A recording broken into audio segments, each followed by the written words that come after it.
Oh, Mute up, Leah. Mute up. well, hello everybody. If you can see me, I'm trying to get things going here on YouTube. So it looks like we're going now. Let's see. I have to undo the privacy and make it public. And so here we go. It should be good. And it looks like we're live streaming now. So, it's the wheel still spinning. Okay, spinning wheels. There we go, streaming. Okay, so hello, everybody. This is our official start to May 25th, Transformation and Transcendence Roundtable podcast. Welcome in. So today we have Leah Dickinson, therapist and life coach. You want to say something so they get your voice, ones that are on audio? Sure. Hey, everyone. Okay. Joshua Morrow, who's a life coach and psychotherapist. Hello. And Ben Bennett Carpenter, who's a life coach and psychotherapeutically trained. So how are you today, Ben? So far, so good. Can't complain too much. Yeah. Okay, okay, so today I think I'll start off by talking about the desire for and fear of closeness. It's, we've talked about the fear of pleasure, the fear of frustration, and capacity for intimacy in ways. So this is an extension of that. The desire for and fear of closeness is a universal human problem. We struggle between the duality of, kind of privacy and containing ourselves in more of an isolated way, separate way, and being very close. And there's always a dance. And part of it's based on some of our own fears of ourself, of the fear of surrender, of fear of having our boundaries, fear of our own projected demands and, neediness that become demands, and lack of frustration tolerance, which we've already talked about. We could talk about some more. And we alternate between, even if you're in a long-term relationship, at some level, we alternate between being close at moments or times and then kind of withdrawing because it feels anxiety provoking or too much, maybe just too much. It's too much and we've done too much and we've gone too far. And now we've made ourselves vulnerable and we're going to get used up, something like that. And we find this too. Sometimes people, even in long-term relationships, they do things to distance themselves. They, take to their garage, you guys do, or people end up going out a lot with friends. And that is okay. I mean, we should have friends, but sometimes it's done at the expense of the relationship too. That can happen, yeah. And where there's not an inclusion about recreation and pleasure and enjoyment and the couplehood, and that's done in separate kind of fashions a lot. It's another one that may happen. Sometimes, and we have talked about this a little bit, the calmness, the peacefulness of a nice relationship is hard to stay with. And people get anxious because they fear it's dangerous. They fear the surrender, this movement towards the peace, this surrendering the ego and the self to the other person is dangerous. This is a vague feeling sometimes. And it's dealt with on occasion, sometimes more than occasion, by causing trouble, by making drama, creating drama. We work with this in therapy. Creating trouble. Sometimes people will say that, this is boring. I have to create some drama and get something going here because I got to have some excitement because they don't say this part out loud typically, but they don't have it in the peace and the surrender and the joy, It's this jouissance. It's this negative oriented pleasure principle. Yeah. And so this is what we're going to focus on. And I'll give us some broad kinds of perspective on this. And this largely comes again from Eva Parakas's Pathwork lectures. This one is from lecture 138. Anyway, and so she talks about the idea, and I do too in all my work, that, we have the outer ego, which is the judgment, discerning, kind of looking for rules, looking for programs and plans, trying to get things organized, right? That's the outer mind, the outer ego. And then there's the inner self, which is related to the universal self and the life force and the flow and the intuitive creative self. And if we fear ourselves and fear surrendering to that because of our own unconscious negativity, like projecting our demands, our fighting attitude towards our partner, or one-upmanship, or having to be on top, having to be first, forcing currents that we have to have our way all the time, we're going to feel that this is makes it dangerous to surrender. So, and surrender not only to the other, but surrender to our deeper self, which is engaged in this flow, this flow towards union, this flow towards your heart being open, and possibility of like surrender in such a way that it's ecstatic, that it becomes something that's really rich and joyful. And that seems to evoke sometimes what we call dissolution anxiety, the fear that we lose ourselves, like some people do in ecstatic states, people of meditation and stuff as well, that we lose ourselves in the event. And then who's experiencing this? It ain't me somehow, we're not there in some sense. So especially when we're attached to the ego, as we get more attached and safe with our higher self, our universal self, which is that one with life and one with others, we can surrender more. We start to lean on this intuitive, rich capacity of wisdom and joy and flow. As ourself, we start to identify with that instead of just our separated ego that has to exist over here, rather than in oneness, in the paradox of oneness with our partners, oneness with our friends, oneness with everyone on the planet in some mystical sense, but in very real sense. We start to be able to do that when we identify with our higher self or our universal self, the self that is at one, with everyone. So this brings up a fundamental problem. We talk about shadow work, which we do here. If anyone's interested in doing transformative work, you really must work on your shadow, right? Otherwise, you're going to spiritual bypass, and we've talked about that. What does that mean?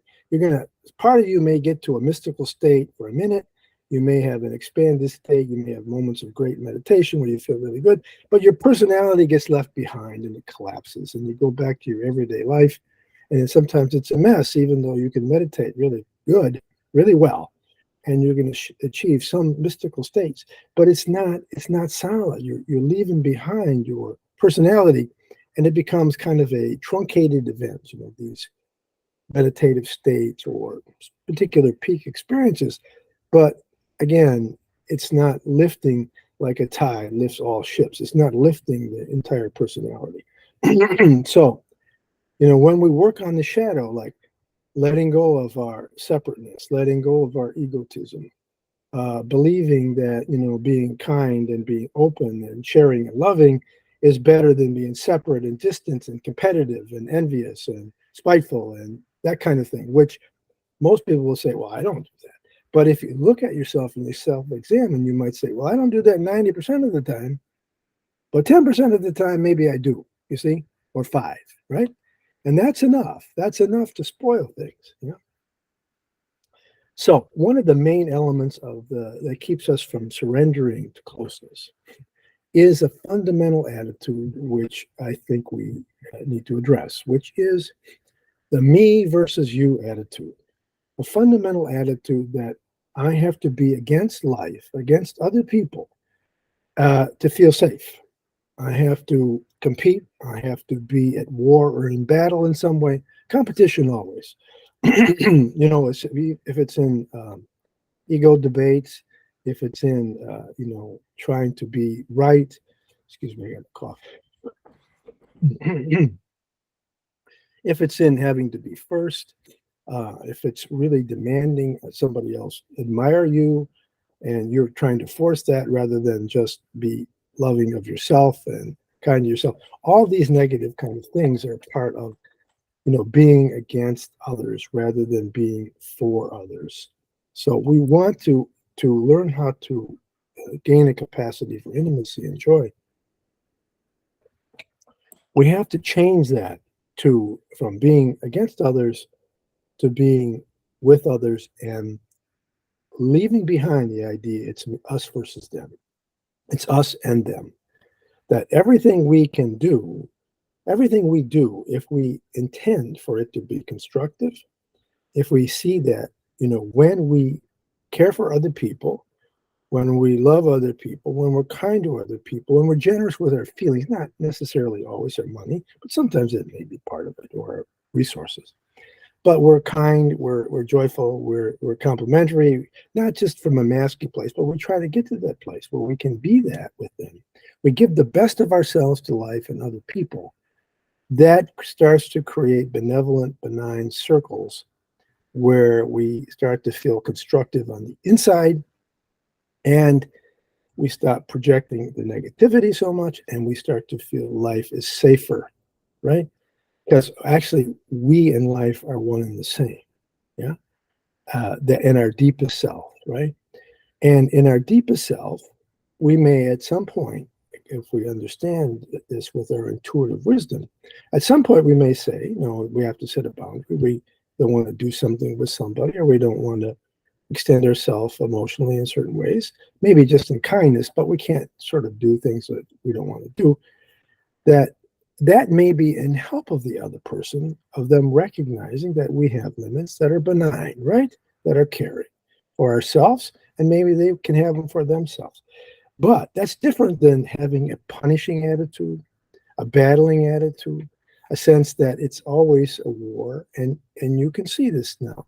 The people who have that attitude more, that's the way their life is.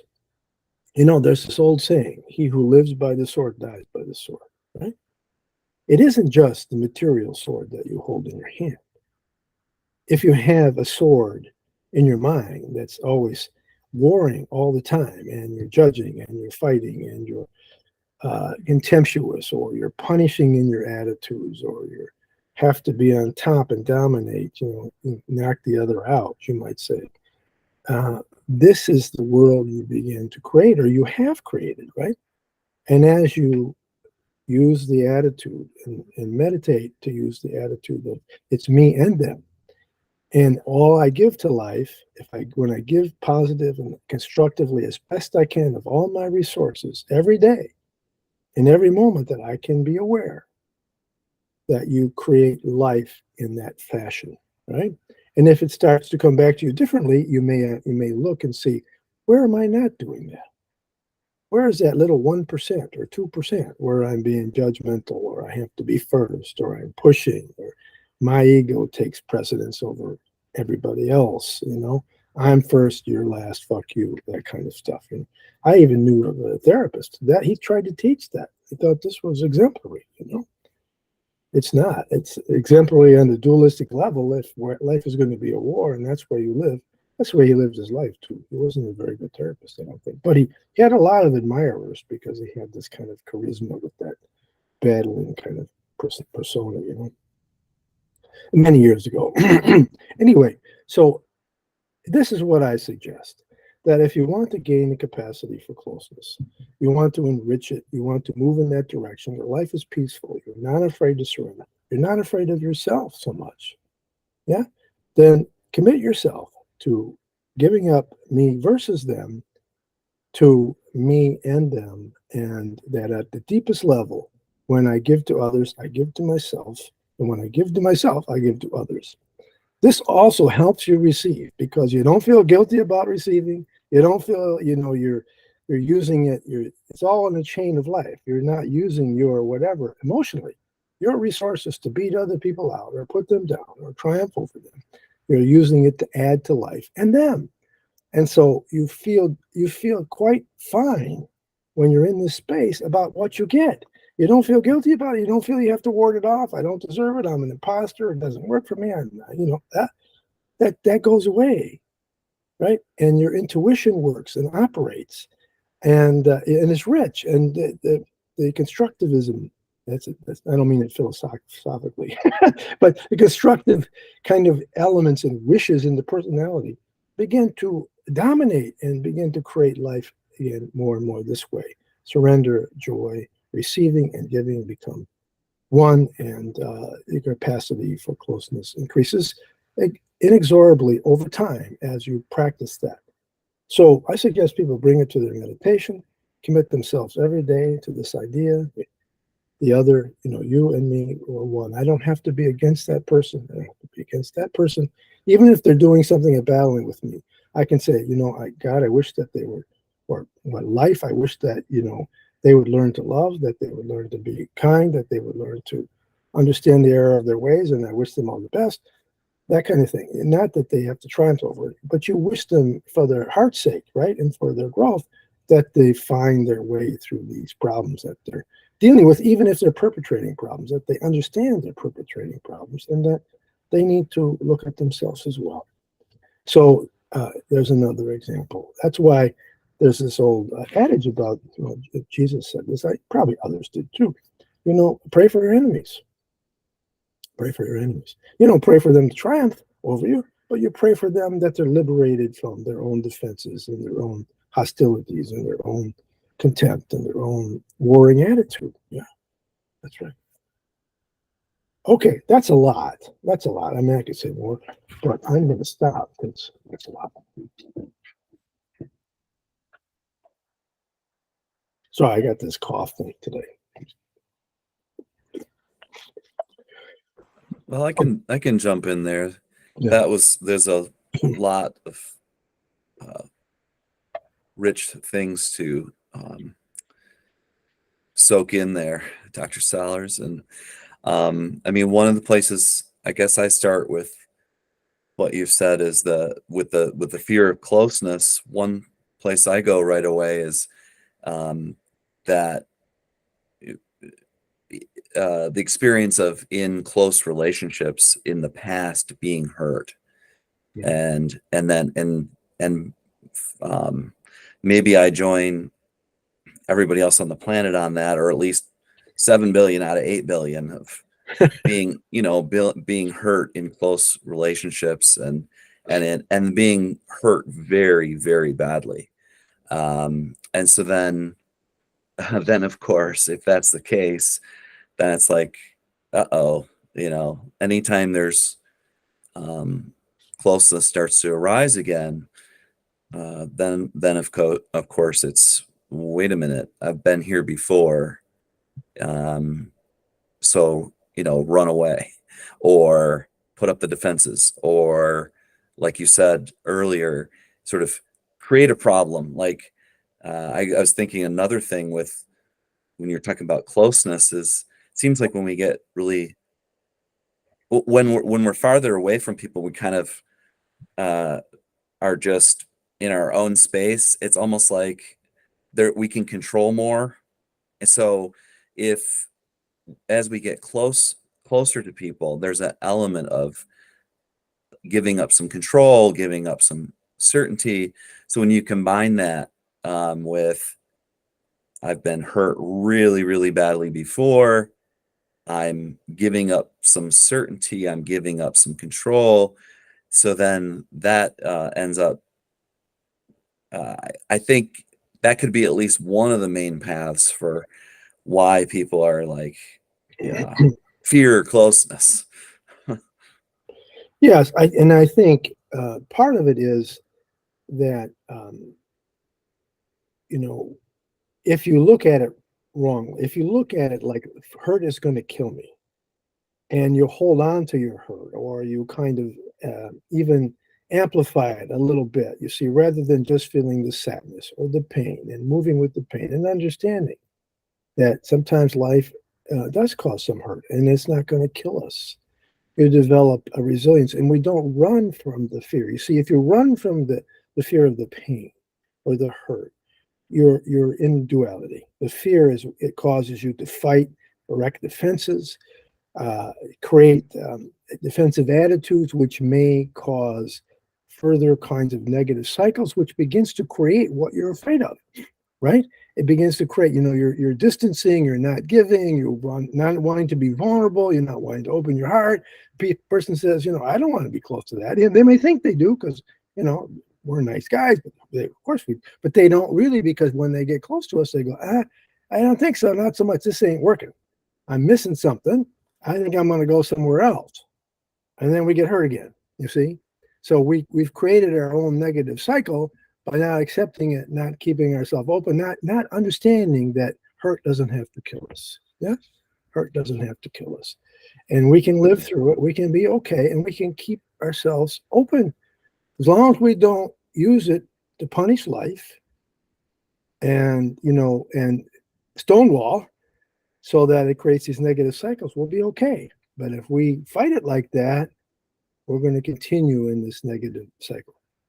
Well, I think one of the tricks and tragedies and all that is exactly what you said, where because I've had this experience, now I'm expecting it, and then I end up recreating it. And it's like, that is, looking at that from the outside is so, it's like a tragedy upon the tragedy. But I mean, there's definitely some liberation in becoming aware of that. Like, this is what I was doing or am doing.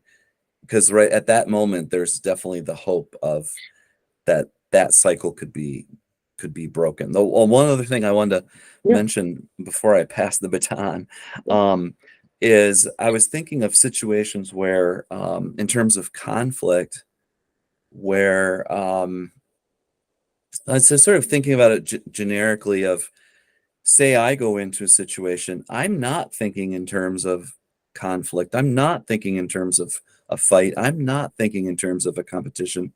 But another person or another party is. And so then, I think in my experience, there's usually, just roughly, I guess, two options.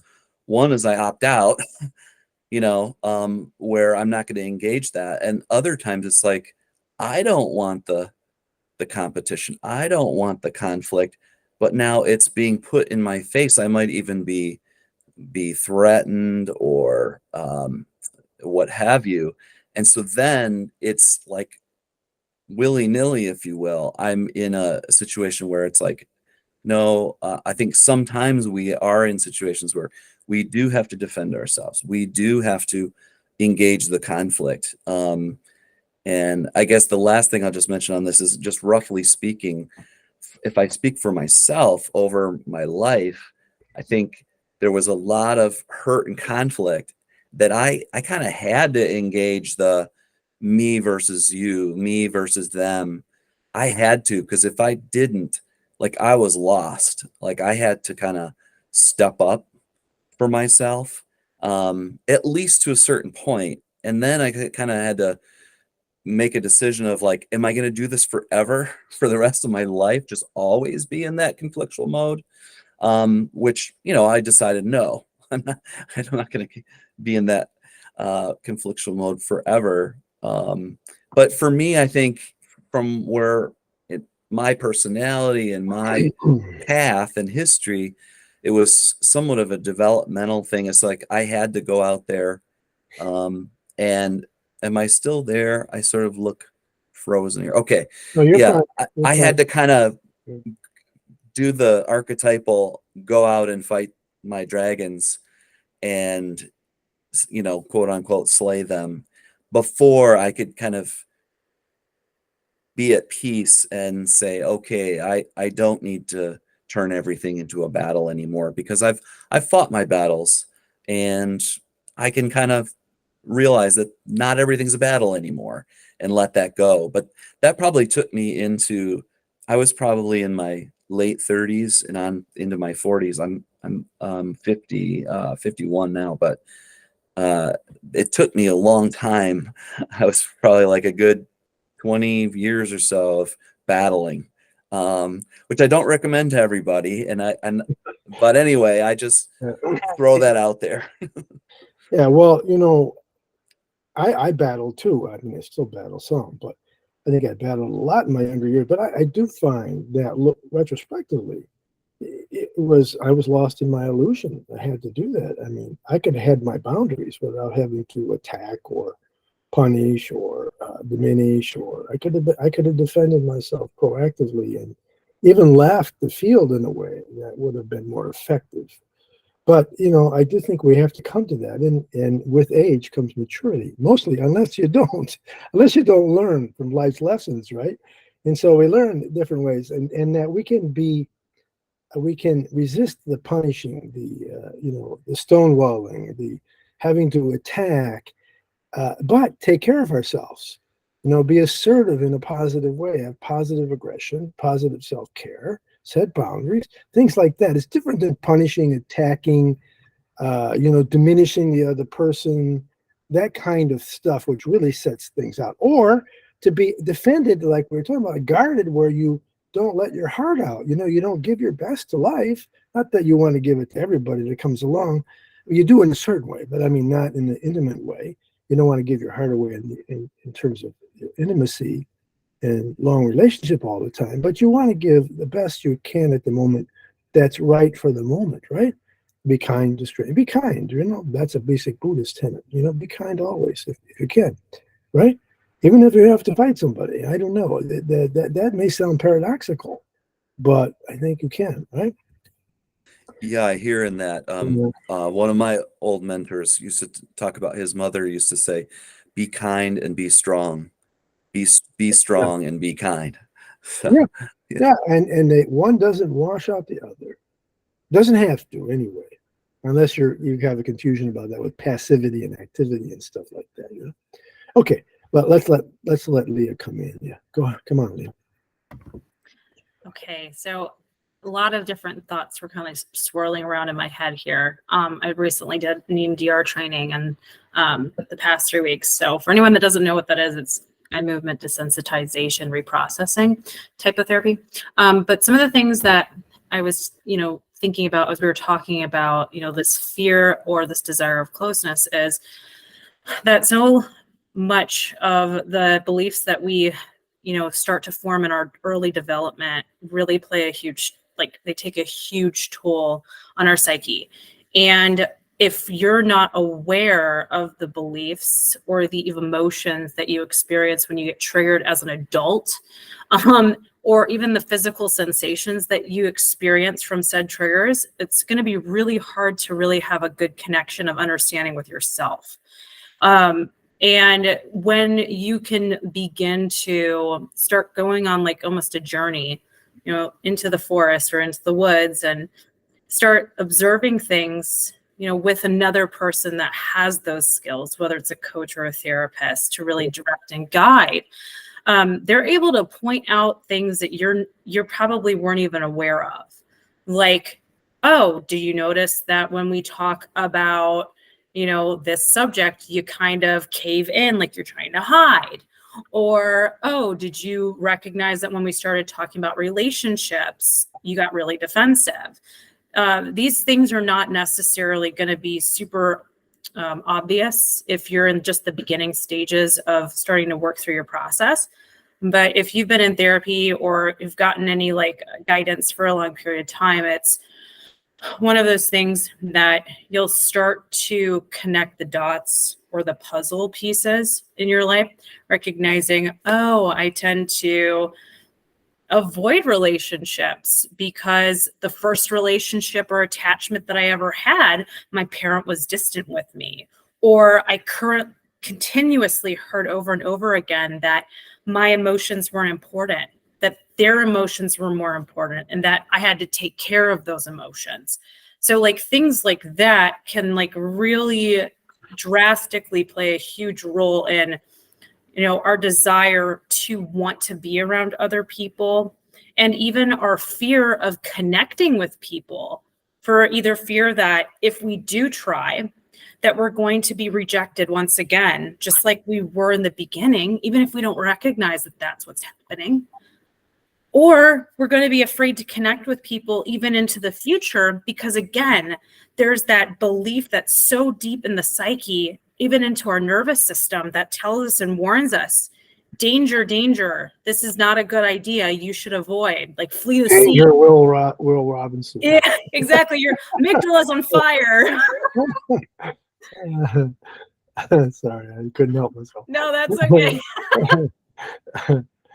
Uh, But yeah, I mean, yeah, right. That's right. So knowing yourself, the road less traveled. M. Scott Peck wrote his famous book. That get to know yourself and know that some of your pains of the past cause you to be defensive, right, and fear closeness, for example. But here's the other thing: that's a transfer element.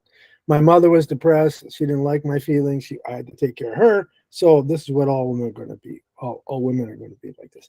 This is a cognitive distortion that we might call a transference, right? Therapists call it. But the other thing that happens is love outrage. The longing for love is outrage. So you long for your mother who's depressed. She's rejecting, not because she has malice. She just can't do it, right? So you get mad. The little kid gets mad. And then every time you get close to somebody, you're very sensitive to when they're not very loving, present, energetic with you. And that's then you want to punish them to turn them into a good mother. That's a more complicated element of transference, right? It isn't just that you fear, you're mad and you don't know it and you get close. And when they just mess up a little bit, you're after them, punishing, forcing them, you're going to turn them into somebody who's going to behave, right? They're going to love you.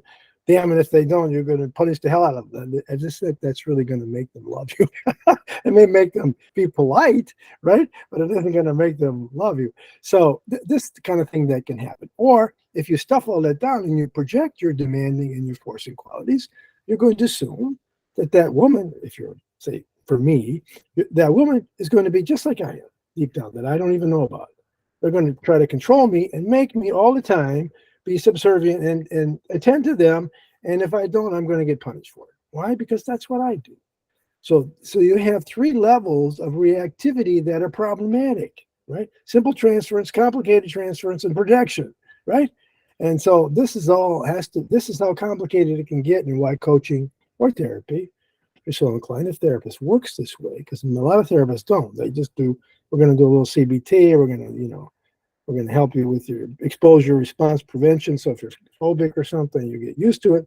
That helps a little bit, but it doesn't do this kind of work where you work with your stuff you're not quite fully aware of. You're not conscious of. So you lack awareness. We used to call it unconscious, right? It's still appropriate. The word is appropriate. And childhood hurts can be the same way. And they're negative patterns that accrue. It isn't just the injury. It's a negative pattern. This is really important. The negative patterns that accrue from childhood injuries are even more problematic than the original hurt. You can grieve the hurt, but if you're not aware of all your problematic reactions and how they create traps for you and reactivity that's negative, you're missing the big piece of the pie, right? And it's not, your negative situations are not going to change real quick. The grieving process will help. It will. But you're going to miss a big slice of the pie, of the fix, right? If we don't look at that stuff.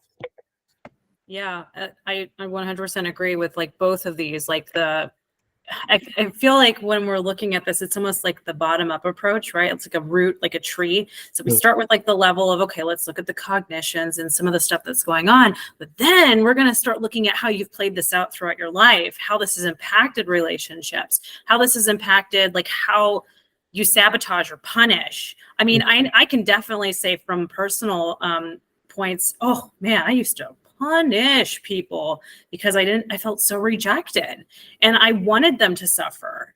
And I'm being honest about that. Yeah, if you suffered enough, they'd shape up maybe, huh? Yeah, well, and you know what? It turns out it doesn't work like that. No, the opposite, right? The opposite. Yeah, what ends up happening is you suffer, and then you end up feeling guilty about all of the ways in which you were punishing other people. And so then you don't even begin to, again, look inward to see where is it coming from. You start beating yourself up. You start, it's a horrible cycle. Trust me, I've experienced it. You don't want it.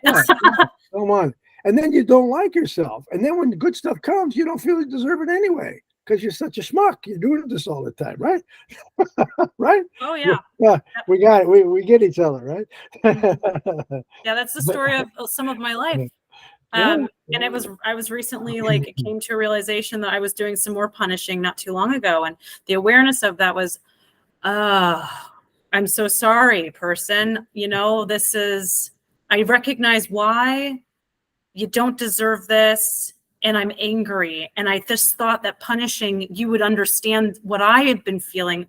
But no, I've injured you and potentially our relationship in a way that, yes, we can begin to work through it and get better again in it. But it would be nice to not continue to do that into the future with other relationships. Yeah, absolutely. And these are things, as you say, that the guidance of a coach or who can do shadow work, you might say, or a psychotherapist who can really, really be very helpful. Come on, Joshua. So you brought up the shadow, and I wanted to touch in on that with Leah. You're talking about this in the nervous system, YouTube, Ben. It's like the polyvagal stuff came to mind. Like if you're in that fight or flight mode, you can't get into the social engagement system. And so you just can't even get into that energetic space to feel like connected and feel like you're relating. But in terms of the shadow stuff, it's like I've coming to mind what something recently happened for me, and it's like it's very frustrating when someone else doesn't have their shadow, because when it comes up in you, you want to express it and connect it. But if you know it's there, you can contain it and you can use it, but not hurt another person. But then if anyone doesn't have a connection with their own shadow or has all of these layers in their own life where they're very afraid or avoidant of anything dark or anything unhappy or anything upsetting, they can't really engage in the sort of conflict resolution process. And so it's, like, personally, it's really hard to be patient sometimes with people because I just see them as avoidant. I'm like, oh, you're just being an avoidant person, you know? And it's like, why can't you just, I'm not going to hurt you. We can talk this out. And like, I have to do this thing where it's like, I want you to have your voice. Like I'm in an interaction with someone, I notice that they're having this reaction. I have to try to be like, I'm not going to hurt you. It's okay. Like I'm emotional, but that's because I've got emotions, you know? And like I want to give you space to have your voice and your emotions in this so that we can bring them together and figure it out, you know? And I think that for me, it's like, I don't know, it's my own bias against avoidance stuff, but like there's this like really nasty cycle of avoidance that if you avoid stuff, if you avoid conflict, if you avoid negative emotions, if you avoid kind of anything, well, you condition yourself to continue to avoid. And then you avoid until you can't avoid anymore. And then you're just in a corner. And so I don't know. That's just my little bit. I have so much written down. I could keep going, but very good. That's right. All that's correct. Yeah. And we try to, as coaches and therapists, we try to give people a place where they can know themselves, you know, without beating themselves up. That's the big thing. You know, one of the ways to get to know your shadow is to not beat yourself up because you're human and you realize you got one. We all do. We all have pettiness or selfishness or against other peopleness or whatever, all these things. But, you know, if you don't know it, you act it out. You really do. You posture differently. You harden yourself. You don't open your heart. You're judgmental. You distance yourself. You know, you don't give starting back from where we were, you don't give the best of yourself to life each and every moment that you can and other people because you're battling with life and others. And it's always a war. The whole life is a war, right? You know, you're in duality completely, largely at least, you know, rather than the unit of consciousness where it's me and them. And we're trying to do this together. Now, you know, we may feel apart and we have that, we all have that, but let's try to work towards that place where we get each other and we care about each other and it's me and you. We call it win-win. There's an old term for that, right? Win-win situation. But I don't mean that just superficially. That deep down, if you posture yourself right and you examine yourself and you try to open your heart, you can find a place where it is a win-win. Even if sometimes the balance has to be towards your self-care, other times it has to be towards your giving and you're being open, or you know, you're giving to other people and generously. That may cost you a little bit even. That can happen. But your intuition and your higher self knows these ways, knows how to navigate that. Your ego, separated ego, logic, and all that stuff, that you can't do it logically. There aren't rules for that. You have to open your higher self, your core, and let that wisdom and creativity come out. Okay, Ben, come on. Well, I appreciate that point too, Joshua, about I was imagining when you're describing like yourself and your shadow, and then you're engaging somebody else and they're not recognizing the shadow side. It's like this it becomes lopsided. It's like starts spinning because I mean, if it was you and your shadow, the other person and their shadow, then it's like they can engage. But it's like if it's you and your shadow and then the other person all positive, no shadow, then it starts to like, I just get this image of like things start to get topsy-turvy, and then the other person also gets really defensive. And then, as you kind of said, I was like, no, I'm not on the attack. We're not talking about like the dissolution of our relationship. I'm just being human over here, and I'm just looking for you to be human. But then sometimes if they are not willing to go there or fear going there, it creates a real problem to be able to interact or have a deeper relationship. Right. And I would say that's false self. That's not really being truly positive, right? That's suppressing or repressing whatever the negativity or stuff that's going on, right? So we have to be careful about that one. But this is another level of the personality that Jung had talked about, and it's talked about in spiritual literature, and Winnicott talked about the false self, and it's talked about a lot in psychology, that we can get into this idealized self or picture of perfection, and we're not really there, and people feel it, and they feel this yuckiness, and they're trying to relate to us, and we're all this, we're pretending we don't have this stuff, and it's causing all kinds of trouble. Like maybe it happens with you guys sometimes, and you go, this is not working. I don't know how to get out of this. In therapy, we just say, I think you're anxious about talking about this. That's kind of one of the classic interpretations, right? I think you're anxious about talking about your anger or your resentment or things like that. But in common, social discourse, it's hard for us to do that, right? Because people don't want to hear it sometimes. Okay, I guess we're going to stop in a minute. Anybody? Leah, did you want to chime in? It looked like you were about to say something.